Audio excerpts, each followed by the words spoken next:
Thank you so much for joining me for another Women Crush Wednesday. Today we're going to talk about Chavela Vargas, a Costa Rican-born Mexican singer who is incredibly influential in the Latin American music scene.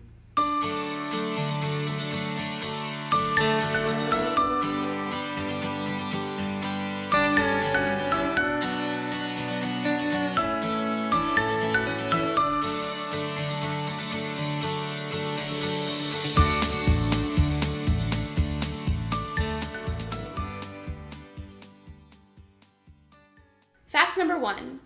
Chavela Vargas was born as Isabella Vargas Lozano in 1919.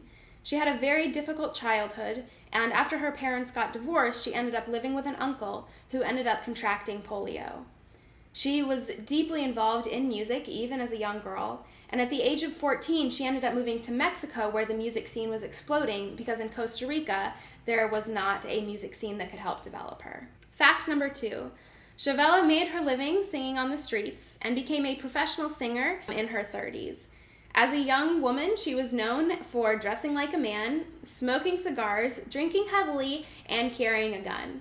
She was also known for wearing a red durango or poncho whenever she performed, and this became her signature trademark that she wore even when she was old. Chavela would sing the canción ranchera, a masculine genre that was usually about love and romantic mishaps.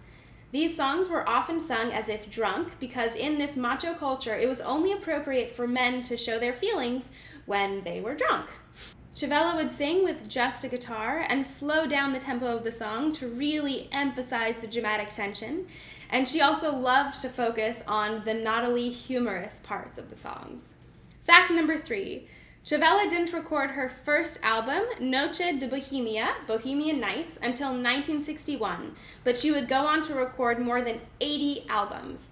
She enjoyed massive success in the 50s, the 60s, and the early parts of the 70s, and she ended up going on tour throughout the US and Europe. She was very close to prominent artists, including Frida Kahlo and Diego Rivera. By the mid-70s, she couldn't keep up with her fast-paced lifestyle, and in her own words, she says that she was submerged in an alcoholic haze. Because of this, she ended up stopping singing and wouldn't perform again until 1991. Fact number 4. She returned to international fame and even performed at Carnegie Hall in 2003 at the age of 83. She ended up becoming great friends with the Spanish director Pedro Almodovar and has appeared in a lot of his work both as an actor and as a musician. Fact number 5. Chavela ended up coming out as a lesbian at the age of 81 in her autobiography entitled And If You Want to Know About My Past. Her fans weren't at all surprised because she would never change the pronouns in her songs, and she had had an affair with Frida Kahlo in her younger years. She died in 2012, leaving an incredible legacy behind, and her final words were, "I leave with Mexico in my heart." Thank you so much for joining me for another Women Crush Wednesday to learn all about Chavela Vargas and her life as an incredible musician.